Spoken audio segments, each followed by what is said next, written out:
My beloved child, I see you. I know you're tired. Not just physically tired, soul tired.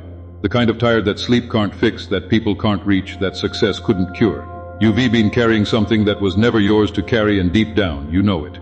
You didn't drift away all at once. It was slow. A little distance here, a missed morning there. You got busy, then comfortable, then numb. And somewhere between the noise and the notifications, you stopped hearing the still small voice that used to anchor you. But here's what's breaking heaven's heart. It's not that you fell. It's that you stopped getting back up. You still go through the motions, you still know the words, but your heart isn't in the room anymore.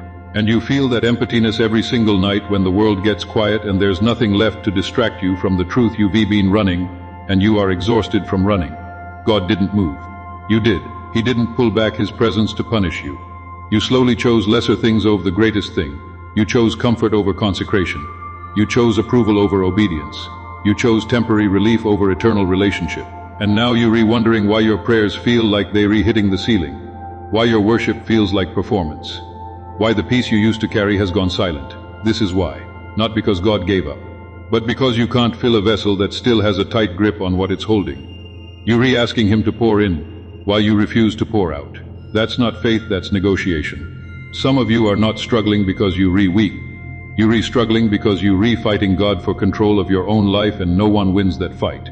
Not because he's cruel, but because he is the only one who actually knows what your life is supposed to become. The thing you're clinging to, that habit you've made peace with, that person you know isn't good for you, that version of yourself you're too proud to bury. It's not yours to keep. It's the very weight that's stealing your future. Let it go, not because you have to, but because you finally trust that what he has for you is better than anything you've been protecting. Here's the news the enemy doesn't want you to hear. It's not too late. The prodigal son came back broken, rehearsing an apology, smelling like a pigsty. And the father didn't wait at the door. He ran. That is who God is toward you right now. Not disappointed, not distant, running. But you have to turn around first. Not tomorrow, not after one more week of getting yourself together. Right now, in this moment, with this breath. With whatever broken, half, surrendered, barely believing heart you have come back. Stop performing Christianity and start living it. Stop asking God to bless the direction you chose and start asking him what direction to choose. Stop praying for breakthrough while feeding the very thing that has you bound. Real surrender isn't losing. Real surrender is finally winning because you stop relying on the smallest version in the room yourself. This message found you today for a reason. You didn't scroll past it by accident. That feeling in your chest right now, that warmth, that weight, that quiet pull, that is him. He is not a God who shouts over your rebellion. He whispers, he waits, he sends moments like this one. But his patience is not passivity.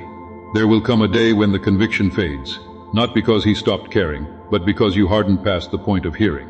Don't let today be wasted. Don't let this be another message you felt, agreed with, and forgot by morning. Do something different. Get on your knees. Open the word. Make the call.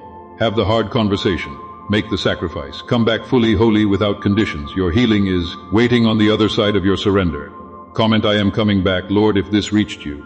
Like, share this with someone who needs to hear it. Subscribe to Today God's Message channel for the truth that's hard to hear, but impossible to live without.